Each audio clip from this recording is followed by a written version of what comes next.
Та бүхний амрыг ирээ дотоод хэргийн сургуулийн эрдэм студент ирдэг сонсогч сурагч клубээс бэлтгэн урагдаг. Ярилцлагын цаг болонгийн маань шинэ дугаар хүрэхэд инхүү бэлэн боллоо.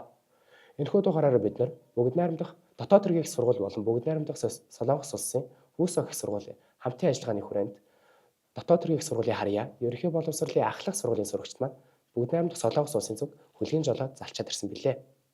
Энэхүү та бүхэн маань сайн хуцааж ирвүү. Сайн амжилтлаа. Энэхүү эхний асуултаа заяад угаасаа асууя. Одоо мэдээж гадаад орн руу Солонгос улс руу явхад мэдээж гадаад хэлний мэдлэг, Солонгос хэлний мэдлэг хэрэг болох байх. Хэлний мэдлэгээ хэрхэн яаж хаанаас сурж байсан бэ? Тэр талаараа бидэнтэй ярилцаач. Дотоод хэргийн их сургуулийн харьяа ерөнхий боловсролын ахлах сургууль болон өөсөг их сургуулийн хамтын ажиллагааны хүрээнд бид ахлах сургуульдаа Солонгос хэлний анхан шатны мэдлэгийг сурсан. Солонгос хэл сурах манай сургуулиас маш олон хүүхэд байсан учраас манай сургууль 20 хүүхэд шалгаж авсан. Үүний нэг нь болсондоо би маш их баяртай байгаа. За манай Солонгос хэлний уугнаа багш маань АУС-гээс эхлээд бүгдийг нь анхан шатны мэдлэгийг бүгдийг нь зааж өгсөн учраас Солонгос хэл бол төгшөөхгүй арай төхөм ойлгомжтой байсан. өөсөг их сургууль дээр очисныхаа дараа бид Солонгос хэлний сургалтанд суусан. За Солонгос хэлний сургалтын маань багш Солонгос хүн учраас бид анхан шатны мэдлэгээрээ ойлголцоод 70-80% ойлгож ирсэн болохоор бид маш их баяртай байгаа. Одоо мэдээж гадаад хэлийг сурж явах явцад одоо шантрах, эсвэл тухайн хэлээс уйдах, шантрах үйл явдлууд гардаг та. Тиймэрхүү үйл явдлууд та бүхэнд тохиолдсон уу? Мэдээж хэл сурах явцдаа шантрах тийм зүйлүүд бол маш их байдаг. Шантрах үедээ яг яагаад хэл сурж байгаагаа бодоод ингээд шантрахгүйгээр хэлээ маш сайн сурч чадах юм бол боломжтой шантрахгүй байх. За ядуудаа баярлалаа. Одоо дараагийн асуултыг би баясгалан нүгээс асууя. Одоо та бүхний очсон өөсөг их сургууль, тухайн их сургуулийн онцлог, давуу тал, шин чанарууд юу байв? Бид нартай тэдний талаас хаваалцаач. Өсөг их сургууль дээр бидэд бол анх удаад бол орой очсон. Тэгээд орой очоод ингээ онгоцноос ингээ дөнгөж буугаад тэнд бол маш дулаахан байсан. Яг л нэг юм намрын нэг дулаах орой байдаг та. Яг тийм байсан. Тэгээд бид хэд ингээ тэрнээс ингээ автобуснаас буугаад ингээ дотор барилга орохоор болдог байхгүй. Тэгээд ороход бол ингээ бидний хурууны таниулаад, нүүдний царайг таниулаад тэгээд ороод байж хад ингээ тэнд байсан ингээ Солонгос хэлний ингээ багш нар хүртэл ингээ бид хэдийг ухтаж аваад, нөгөө найрс ухтаж аваад тэгээд дотор барилга орсон. Тэгээд дотор байр маань яг л бодол шиг айгүй цэвэрхэн. Тэгээд өрөөндөө 2 хүн байрладаг.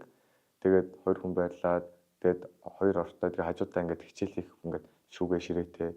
Тэгээд тэр шүүгээ ширээндээ ингээд компьютер гаргаж ирээл залгаал ингээд хичээл хийхэд бүрэн боломжтой. Тэр нэг их таалагдсан. Тэгээд бидэд маргааш өглөөний хоолой идчихэд кампустайгаа танилцсаахгүй яг сургуулиудтайгаа. Тэгээд сургуулиудтайгаа ингээд танилцсан авчих надаа ингээд айгүй гоё санагдсан. Ингээд маш том. Тэгээд ингээд ногоон байгууламж ингээд гоё цэцлэг түрээлэн тэгээд бас айгүй цэвэрхэн. Тэгээд хүмүүс айгүй гоё найрсаг байсан. За баясгалантуудаа баярлалаа. Дараагийн асуултыг би оюун тоглоод үгээс асууя.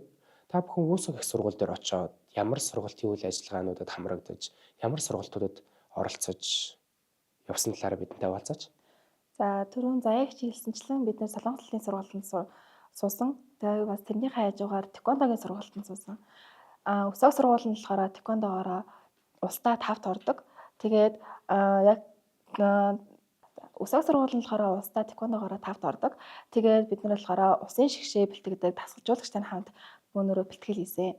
Тэгээд тэр үедээ болохоор тэр усын шигшээ нь болохоор усын тэмцээндээ бэлдээд бэлтгэлээ хийжсэн. Яг тэрний хажуугаар бид нар бөөнөрөө ороод усын тэр бэлтгэлийнх нь найруулгын бөөнөрөө бас хамтдаа үзсэн. Тэр нь бас аягүй надад тааламжтай тавцсан. За одоо мөчөөд сургуулийн үйл ажиллагаа гэж тустай байгаа байх. Сургуулиас гадуурх үйл ажиллагаанд оролцсон уу? Тийм ээ, оролцсон. Ямар үйл ажиллагаанд оролцсон талаас хаваалцаач. Бид нэр хааны ордонд очоод бөөнөрөө хамбог өмч зураг даруулсан. Тэгээд тэрнийхээ дараа болохоор далайн яваад далайн гоо сайхан үзмжийг нь бөөнөрөө бас аялж мэдэрсэн. Тэгээд Чонжуу хотоосоо гараад Сөүл хот руу очингуудлаа Лотте Ворлдож бөөнөр тоглосон. Лотте Ворлдынхаа дараа аквариум орж далайн ямттай танилцаад тэгээд Лотте Тавар ороод 123 давхар хүртэл гараад өндрөөс Сөүл хотыг бүхэлд нь харж тэр нь бас аягүй гоё. За оюун тоглоод үдэ баярлалаа. Та бүхнээс одоо үзэгчид маань хандаж хэлэх үг байна уу? Биднийг ингээд Солонгос улс руу аялал ингээд сургалтын үйл ажиллагаар авч ирсэн дотоод хэргийг сургууль болон Солонгос хэлний 2 багш. Тэгээ аав ээжтэй бүгдэнд нь баярлалаа. За юун түрүүн та бүхэндээ энэ удаагийн дугаарт маань хүрэлцээж оролцсон та бүхэндээ баярлалаа. Энэхүү дотоод хэргийн сургуулийн эрдэмтдүүдийн дэргэдэх сонсогч сурагч клубээс бэлтгэн өргөдөг ярилцлагын цаг болонгийн маань шинэ дугаар маань энэ хүрээд өндөрлөж байна. Дараагийн дугаар хүртэл түр баяртай.